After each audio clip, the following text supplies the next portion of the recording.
Hi, Professor Gardiner here. I was asked to create a short primer on policing to help students better understand some of the issues, the pertinent research, and the potential next steps. This is part 3 of the lecture. Despite most agencies' best efforts to weed out individuals who should not be entrusted with coercive powers by the public, some individuals make it through the application process and the hiring process. And some officers start out as model officers but change over time or simply make a horrible decision on a single occasion. These officers need to be held accountable for the behavior, but that is often difficult to do because there are mechanisms in place to protect officers. Listed on the screen are a few of these things that can make holding officers accountable difficult. These protections exist because police officers have the right to, and sometimes the need to, use coercive force to carry out their duties, and they often need to make split-second decisions in rapidly evolving situations based on limited information. They need to have some protections against individual liability for times when the officer's action, though reasonable and within policy, resulted in an unfortunate outcome. Without these individual protections, no one would be willing to do the job of police officer. However, when these protections are too broad, they fail to hold officers accountable by protecting officers whose behavior was egregious and wrong. Officers may commit misconduct that leads to their termination or dismissal from their department. However, dismissal isn't always the final word on the matter. Officers may be rehired by another jurisdiction, in which case the new jurisdiction just inherited the old jurisdiction's problem. This can be a conscious decision by the hiring agency, especially in small jurisdictions where financial resources are limited and lateral officers are simply scarce. Fortunately, most states have the authority to revoke a peace officer's certification. This is often referred to as decertification, essentially invalidating their training credentials and making them unemployable as a law enforcement officer. The reasons for decertification vary, but in all such cases, a state authority determines that the subject officers should not be allowed to continue exercising the duties and privileges of a law enforcement officer. The National Decertification Index was created as a means to further enhance integrity in law enforcement by preventing the interstate rehire of problem officers. There are currently more than 25,000 actions in the NDI from 44 separate states. California is one of only 5 states that does not report decertified officers to the NDI. This is probably because California Post can only decertify officers for fraud or administrative error in the application process, not for any problem behavior after the badge was pinned to an officer. So only if somebody lied on their application or they weren't technically qualified to be an officer and somebody made a mistake, can an officer be decertified. I think that this needs to change, and we should be able to decertify officers for problem behavior in uniform. It is important to note that California has made some progress with officer accountability. In 2018, Governor Brown signed Senate Bill 1421 and Assembly Bill 748, dramatically increasing public access to law enforcement officer disciplinary records. Although a step in the right direction, several police chiefs and sheriffs instructed their officers to purge their records according to department policy prior to January 1st, 2019, so to not provide the public access to disciplinary actions unnecessarily. This obviously is no longer an issue because we're after 2019, but for officers on the job prior to 2019, we did lose data. So what can we do that might make a difference? First, recognize that some things have changed for the better. We have police leaders who understand and recognize the importance of democratic policing and community support. They are using terminology such as accountability, transparency, legitimacy, procedural justice.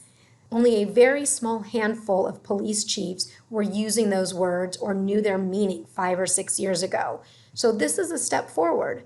That is kind of a big deal, especially if it guides their practices in the right direction. We still have a ways to go, but I'm highly optimistic that this is a watershed moment in history that will produce significant change. It won't all be overnight, but it will come as long as we, the people, continue to insist on it. So second, we need to take a hard look at department policies as well as state and federal laws and Supreme Court cases that provide too much protection to officers and not enough accountability for the public.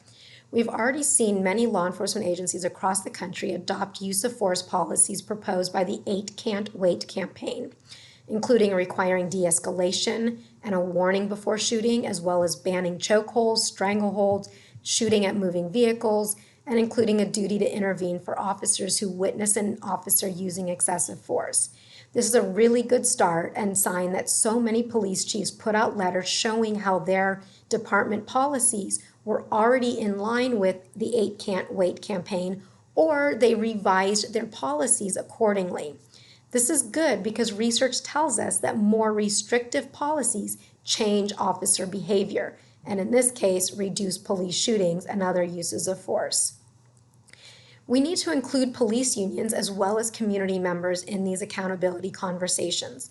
Police unions have been instrumental in expanding the number of college-educated officers in departments as a matter of professionalization, and I think they can and should be part of the solution here. Again, new policies will need to achieve a delicate balance that must both protect officers when executing the powers of their office in good faith, while holding officers accountable for misbehavior. Third, we need to change the culture in policing. We need to start by hiring the right people, those who are service-oriented rather than adventure-oriented. We need more college-educated cops in departments where there are few, and we need to increase the diversity of many agencies across the country so that they reflect the communities that they serve. Research tells us that all of these things matter. We also need to improve training. Academies need to teach police history so that officers recognize that some people don't trust police because police haven't always been on the right side of history. A class in critical race theory could be really beneficial too. Specific stress management classes should be offered as well, and have shown some potential to reduce the level of force used during training exercises by teaching officers how to remain calm during highly stressful situations. Academies also need to train recruits in the principles of constitutional or democratic policing and procedural justice. Likewise, they need to emphasize the guardian mentality over the warrior mentality because labels matter. How an officer sees herself or himself, guardian or warrior, conflict negotiator or crime fighter, impacts how she approaches the job and interacts with her fellow officers and members of the community, both law-breaking and law-abiding.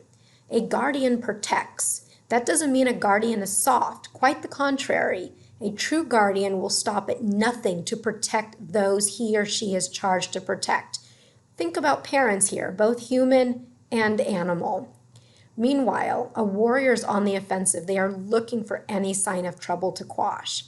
If we think about the protests, we can see how some agencies took on a guardian mentality. Those are the agencies that walked alongside and marched alongside the protesters. Those are the agencies that stood aside while protesters peacefully protested. On the other hand, we've seen lots of warrior mentality agencies. Those are the ones that we see in the riot gear, pushing, clearing streets, attacking peaceful protesters. Now, we don't always see the full picture when we see clips on the media. And to be fair, there were people throwing rocks at the police and throwing bottles of urine and doing other things. And we had looters. So the protests, the peaceful protests, were hijacked in some cases by individuals with different agendas. And the police have to react and they have to protect in that situation. They are charged with protecting all of the people. But in some cases, we see them being overly aggressive. That's the warrior mentality. That's not the guardian mentality.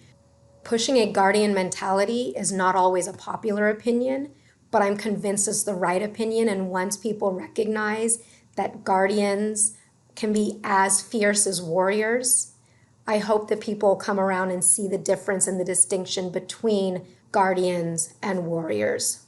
So this warrior mentality is ingrained in the traditional police subculture and ethos, which means that it may be quite difficult to shift officers who identify completely with this subculture towards a guardian or community-oriented philosophy. This suggests that in order to move away from a warrior or crime fighter mentality towards a guardian mentality or any other innovative police practice that's not aligned with the traditional police subculture, police executives may need to first change the culture within the organization. And that's not going to be an easy thing to do. And in fact, that is what some citizens in places around the country, that is why some are calling for a complete dismantling of some departments. For example, in Minneapolis, residents are so unhappy with many of their police, with their police department, due to the pervasive culture within the organization, that they're not sure that they can actually save the organization. And in fact, Camden, New Jersey found that it had to completely fire all of its officers only to rehire the ones that they wanted back, that had the right mentality and the right attitude and the right perspective that they wanted for their officers. So it'll be interesting to see how some of this ends up playing out. When you have citizens and residents calling for a complete dismantling of the police, it's because there is likely a pervasive culture issue within that department that people don't think can be fixed. But we are at a moment in time where it might be possible to fix some of these departments that are broken. And I don't want to leave you with the impression that all departments are broken, because that's clearly not the case. But some are, and we need to work to fix those. If you have any questions, please feel free to email me. My email is on the front slide, and thank you for listening.